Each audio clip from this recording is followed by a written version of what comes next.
ప్రార్థన. పరిశుద్ధుడా, ప్రేమగల తండ్రి, మహిమగల రాజా, యేసు క్రీస్తు ప్రభువా, లోకరక్షకుడా, మీకు వేలాది స్తోత్రాలు, కృతజ్ఞతాస్తుతులు తెలియచేస్తూ, తండ్రి, కృపగలిగిన దేవుడవు, దయగలిగిన దేవుడవు, ప్రేమ కలిగిన దేవుడవు, కరుణ కలిగిన దేవుడవు, మా కొరకు ప్రాణం ఇచ్చినటువంటి దేవుడవు నాయనా, మీకు స్తోత్రాలు తెలియజేస్తున్నాను. తండ్రి, మీ వాక్య ధ్యానంలోనికి వెళ్ళనై ఉండగా పరిశుద్ధాత్మ దేవుని సహాయము, పరిశుద్ధాత్మ దేవుని నడిపింపు మాకు అనుగ్రహించి మమ్మల్ని సర్వసత్యంలో నడిపించుమని యేసు నామములో ప్రార్థించడిగి వాక్య ధ్యానంలోకి వెళ్తున్నాం మా పరమ తండ్రి. ఆమేన్. దేవుని కొందనాలు. కూడి వచ్చిన మీ అందరికి కూడా నా హృదయపూర్వకమైన వందనాలు తెలియజేస్తా ఉన్నాను. అదే రీతిగా మరి ఇమ్మానుయేల్ యూట్యూబ్ ఛానల్ ద్వారా వీక్షిస్తున్నటువంటి మీ అందరికి కూడా నా హృదయపూర్వకమైన వందనాలు తెలియజేస్తా ఉన్నాను. దేవుని మహాకృపను బట్టి మరి గడిచినటువంటి ఆదివారం నుండి ఈ యొక్క ఆదివారం వరకు దేవుడు మనందరినీ కూడా తన కృపలో భద్రపరిచి మనకు ఆరోగ్యం ఇచ్చి, ఆయుష్నిచ్చి, మరి యొక్క పునరుద్ధానముడు దేవుడు మనకు అనుగ్రహించి, మరి ఈ దినాన దేవుణ్ణి స్తుతించటకు గాను, ఆ దేవాది దేవుణ్ణి ఆరాధించటకు గాను దేవుడు మనకి ఆ చక్కని అవకాశమును దేవుడు అనుగ్రహించున్నాడు. కనుక ఏమిచ్చి కూడా మనం దేవుని యొక్క రుణాన్ని తీర్చలేంలే కానీ రెండు చేతులు పైకెత్తి యేసయ్యకి స్తోత్రాలు చెల్లించుదాం. హల్లెలూయా, హల్లెలూయా. యెహోషువ గ్రంథము 1వ అధ్యాయము 5వ వచన భాగంలో, నీవు బ్రతుకు దినములన్నిటను ఏ మనుషుడను నీ ఎదుట నిలవలేక యుండును, నేను మోషేకు తోడై యుండునట్లు నీకును తోడై యుందును. మంచిది. చదవబడినటువంటి వాక్య భాగాన్ని మనం అర్థం చేసుకున్నట్లయితే, ఈరోజు మన అంశాన్ని జ్ఞాపకం చేసుకున్నట్లయితే, దేవుని ప్రోత్సాహము. చెప్పండి ఒకసారి, దేవుని ప్రోత్సాహము. దేవుని ప్రోత్సాహము అంటే అనగా దేవుడు మనకి తోడై ఉండకపోతే, దేవుని నడిపింపు మనకి ఉండకపోతే, దేవుని కాపుదల మనకు ఉండకపోతే మనము ఇటు రీతిగా ఉండేటువంటి వారము కాదు. మనం ఏ పని చేసినా కానీ, మనం ఏ పని తలపెట్టినా కానీ ఆ పనిలో మనకు ఎవరు ఉండాలి? దేవుడు ఉండాలి. దేవుని ప్రోత్సాహం ఉండాలి. దేవుని ప్రోత్సాహం లేకుండా, దేవుని నడిపింపు లేకుండా, దేవుని భద్రత లేకుండా మనం ఏమీ కూడా చేయలేం.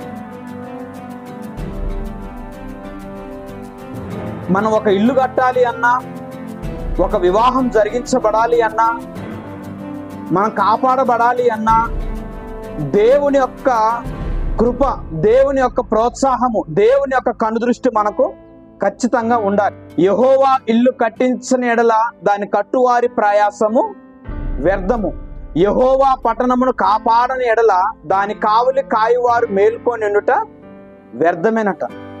అయితే మోషే చనిపోయినటువంటి తరువాత గమనించండి, మోషే చనిపోయినటువంటి తరువాత కొన్ని సంగతులు యెహోషువకు దేవుడు తెలియజేసినట్లుగా మన లేఖన భాగాలలో చూస్తూ ఉన్నాం. మనం చదువుకున్నటువంటి మాట. అయితే దేవుడు యెహోషువని బలపరుస్తూ ఉన్నాడు. చూడండి, నీవు బ్రతుకు దినములన్నిటను ఏ మనుషుడును నీ ఎదుట నిలవలేక యుండును, నేను మోషేకు తోడై యుండునట్లు నీకును తోడై ఉండును. స్వయంగా సృష్టికి కర్త అయినటువంటి దేవుడే, ఆకాశ మహాకాశములు పటచాలన్నటువంటి దేవుడు, లోకాలను కలగజేసినటువంటి దేవుడు యెహోషువకి వాగ్దానం చేసినట్లుగా మనం చూస్తా ఉన్నాం.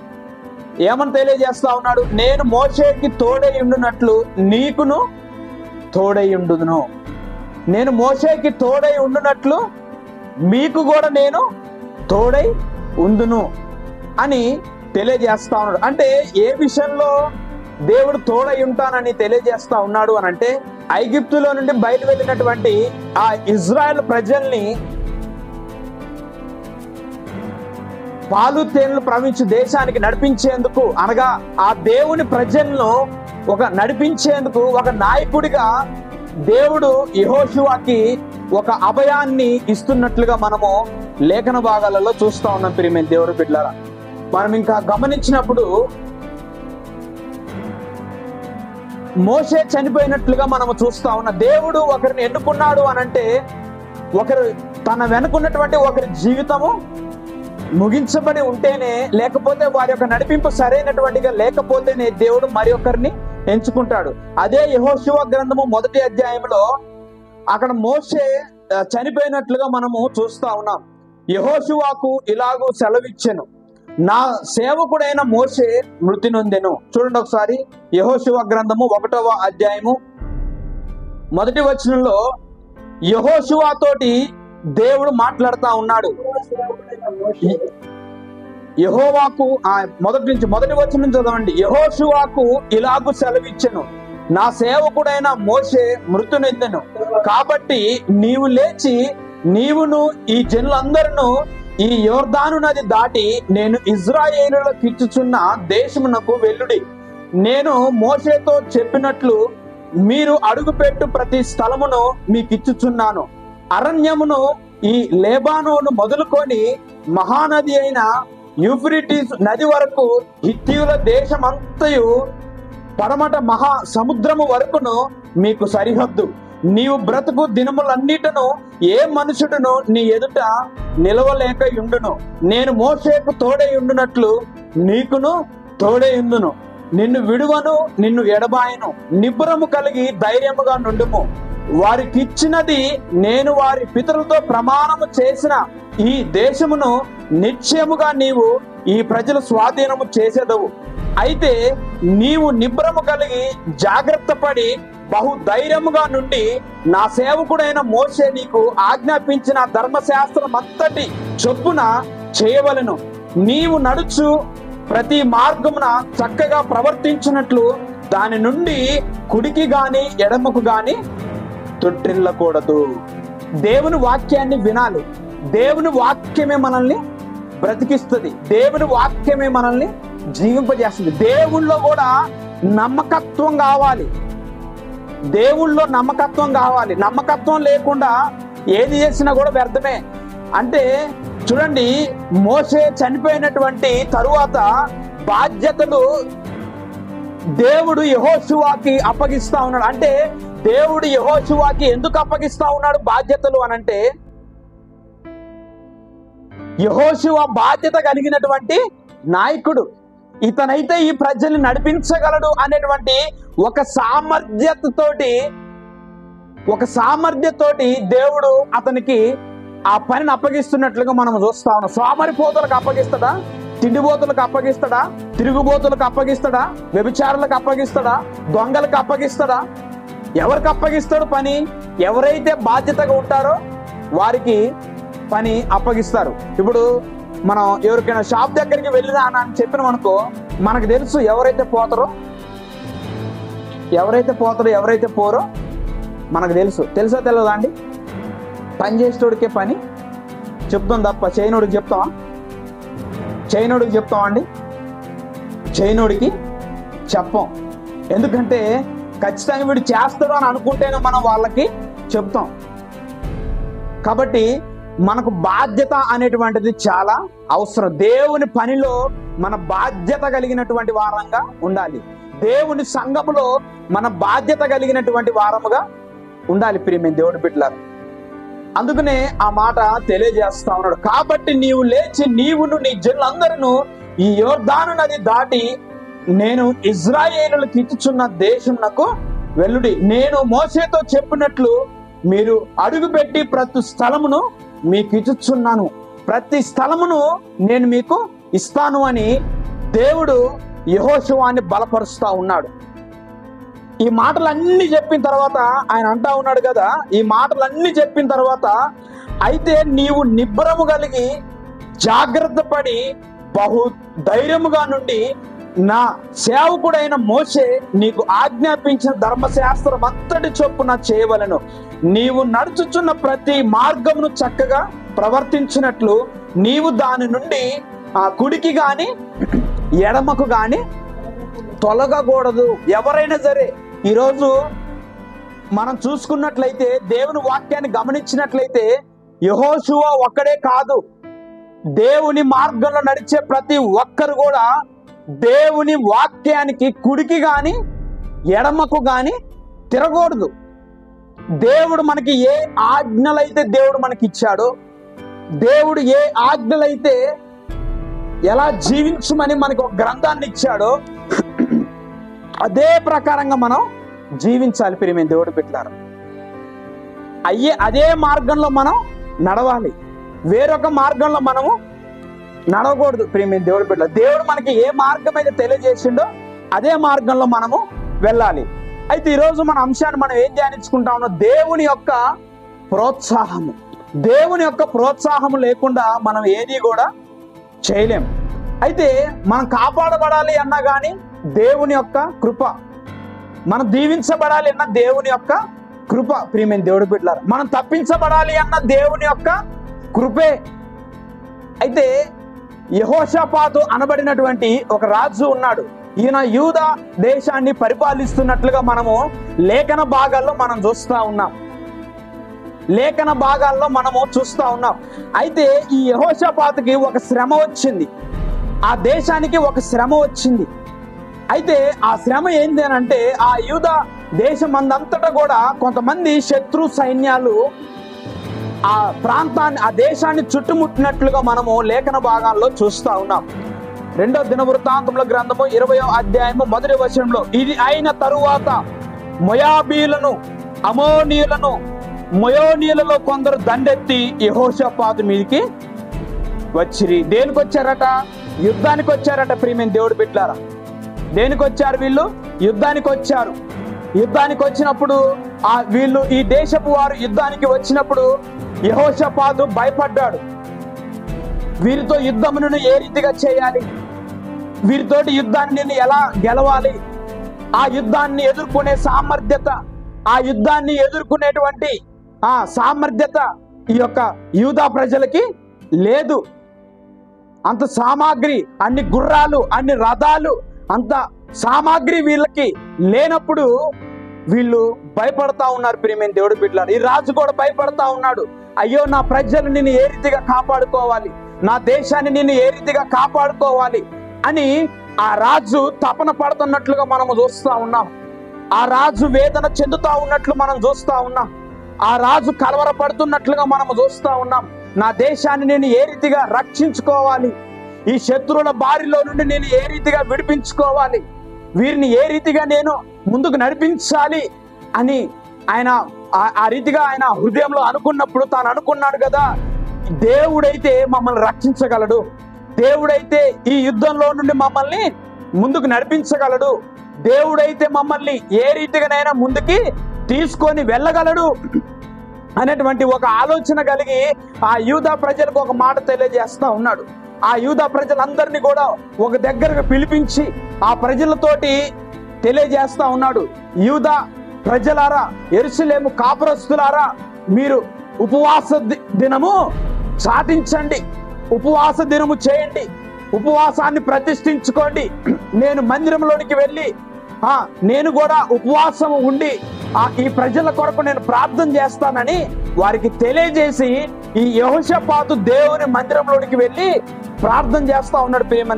ప్రియమైన దేవుడి బిడ్డలారా, ప్రార్థన చేస్తా ఉన్నాడు. ప్రియమైన దేవుడి బిడ్డలారా, ఏమని ప్రార్థన చేస్తా ఉన్నాడు? 2వ దినవృత్తాంతముల గ్రంథము 20వ అధ్యాయము 12వ వచనంలో చూడండి. మా దేవా, నీవు వారికి న్యాయము తీర్చవా, మా దేవా నీవు వారికి తీర్పు తీర్చవా, మా మీదికి వచ్చు ఈ గొప్ప సైన్యముతో యుద్ధము చేయుటకు మాకు శక్తి చాలదు, ఏమి చేయుటకు మాకు తోచలేదు, నీవే మాకు దిక్కు అని ప్రార్థన చేస్తా ఉన్నాడు. ప్రియమైన దేవుడి బిడ్డలారా, ఒక రాజు, ఒక దేశాన్ని పరిపాలించేటువంటి రాజు దేవుని సన్నిధానంలోనికి వెళ్ళి ప్రార్థన చేస్తా ఉన్నాడు. మా దేవా, నీవు వారికి తీర్పు తీర్చవా, మా మీదికి వచ్చు ఈ గొప్ప సైన్యంతో యుద్ధము చేయుటకు మాకు శక్తి చాలదు, మాకు శక్తి చాలదు, శత్రువుని ఎదుర్కొనేటువంటి సామర్థ్యత మా దగ్గర లేదు, మేము ఈ యుద్ధంలో మేము గెలవలేము, మాకు అంత శక్తి చాలదు, మాకంత బలము లేదు అని దేవుని సన్నిధిలో మోకరించి యెహోషాపాతు ప్రార్థన చేస్తా ఉన్నాడు. ప్రియమైన దేవుడి బిడ్డ, దేని కొరకు ప్రార్థన చేస్తా ఉన్నాడు? ఆయన దేశము కొరకు ప్రార్థన చేస్తా ఉన్నాడు, దేశ ప్రజల కొరకు ప్రార్థన చేస్తా ఉన్నాడు. ఆ యూదా పట్టణాన్ని, ఆ యొక్క యూదా ప్రజల్ని కాపాడుకునేందుకు ఆయన ప్రార్థన చేస్తా ఉన్నాడు. శత్రువుల చేతిలో నుండి కాపాడుకొనుట కొరకు ప్రార్థన చేస్తా ఉన్నాడు. శత్రువుల చేతిలో నుండి విడిపింపు కొరకు, విడుదల పొందుట కొరకు ప్రార్థన చేస్తున్నట్లుగా మనం లేఖన భాగాల్లో చూస్తా ఉన్నాం. ప్రియమైన దేవుడి బిడ్డలారా, దేవుని సన్నిధానంలోనికి వెళ్ళి ఒక రాజు ప్రార్థన చేస్తా ఉన్నాడు. రాజు, మనం ఎంతటి వారం అండి? మనకు ప్రార్థన చేయడం చేత కాదు, మనకు ప్రార్థన చేయటము చేత కాదు. ఒక రాజు ప్రార్థన చేస్తా ఉన్నాడు, ఒక రాజు ప్రార్థన చేస్తా ఉన్నాడు. దేవుని మందిరంలోనికి వెళ్ళి ఉపవాసం ఉండి ప్రార్థన చేస్తా ఉన్నాడు. దేశము కొరకు ప్రార్థన చేస్తా ఉన్నాడు. మరి ఈరోజు మనలో దేశము కొరకు ప్రార్థించేటువంటి వాళ్ళు ఎవరైనా ఉన్నారా? ఎవరున్నారా అండి? దేశము కొరకు ఎలుగెత్తి ప్రార్థన చేసే వాళ్ళు ఎవరున్నారా? ఉపవాస ప్రార్థన చేసే వాళ్ళు ఎవరైనా ఉన్నారా? దేవుని పని కొరకు ప్రార్థన చేసే వాళ్ళు ఎవరైనా ఉన్నారా? దేవుని చిత్తం నెరవేర్చబడుట కొరకు ఎవరు ప్రార్థన చేసే వాళ్ళు ఉన్నారా? దేవుని చిత్తానుసారంగా నడవాలి, నా ప్రజల్ని నేను విడిపించుకోవాలి, నా ప్రజల్ని నేను కాపాడుకోవాలి, నా ప్రజల కొరకు నేను ఉపవాసం ఉండి ప్రార్థన చేసుకోవాలి, నా రక్త సంబంధికుల కొరకు, నా బంధుమిత్రాదుల కొరకు, నా గ్రామ ప్రజల కొరకు నేను ప్రార్థన చేసుకోవాలి, దేవుని వారి యొక్క రక్షణార్థమై నేను ప్రార్థన చేయాలనేటువంటి ఎవరికనుందండి ఆ భారం?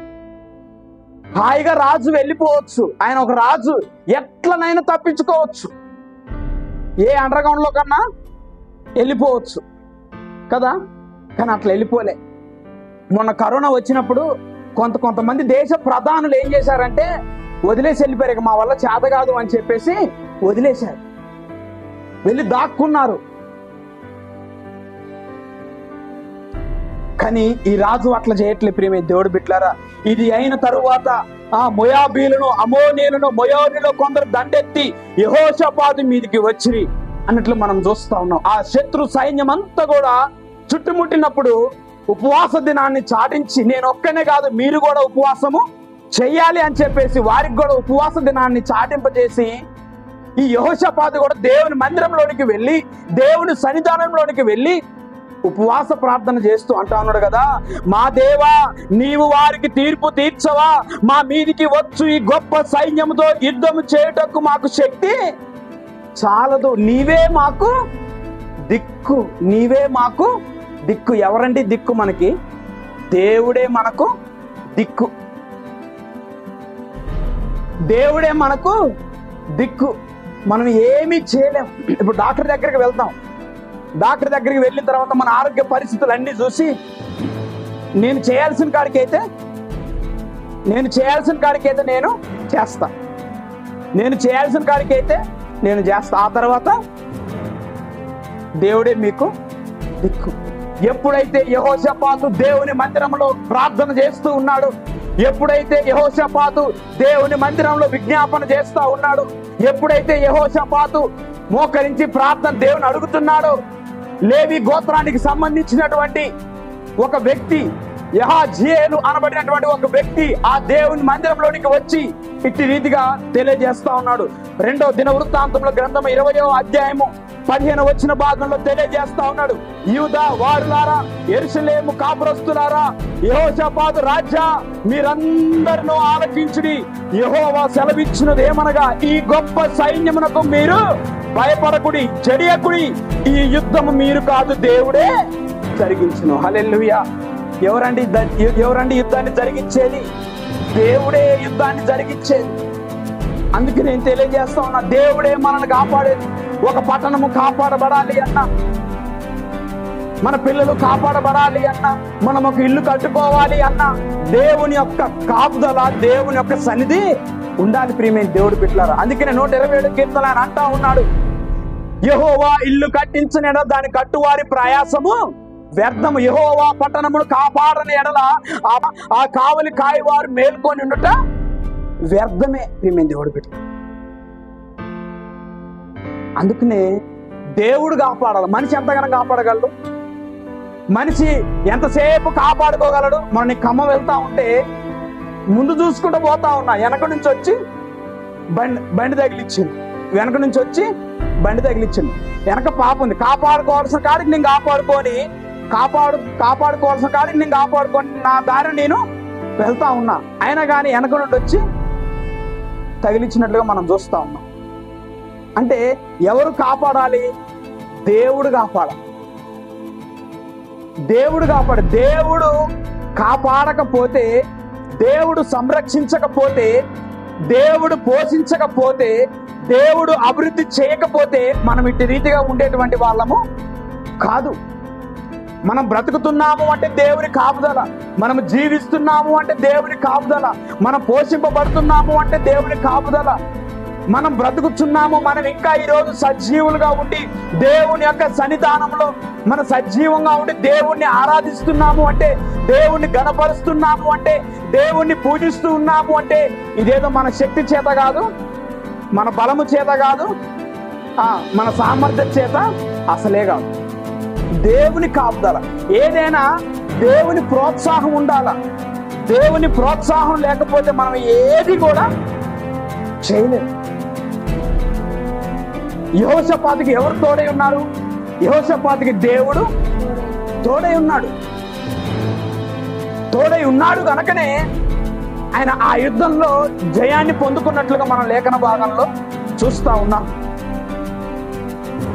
ఇజ్రాయెల్ ప్రజల్ని దేవుడు బయటికి తీసుకొని వచ్చిండు అనంటే, ఆ ఐగుప్తు దేశంలో బయటికి తీసుకొని వచ్చిండు అనంటే దేవుడు ఎవరి ద్వారా తీసుకొని వచ్చిండు? మోషే ద్వారా. దేవుడు మోషేకి తోడై ఉన్నాడు కనుక అందులో ఉన్నటువంటి ఆ ఇజ్రాయెల్ ప్రజల్ని బయటికి నడిపించగలిగింది. ప్రియమైన దేవుడు బిడ్డలారా, కొన్ని దినములు నడిపించినటువంటి తరువాత 120 సంవత్సరములు మోషే బ్రతికినటువంటి వాడుగా ఉన్నాడు.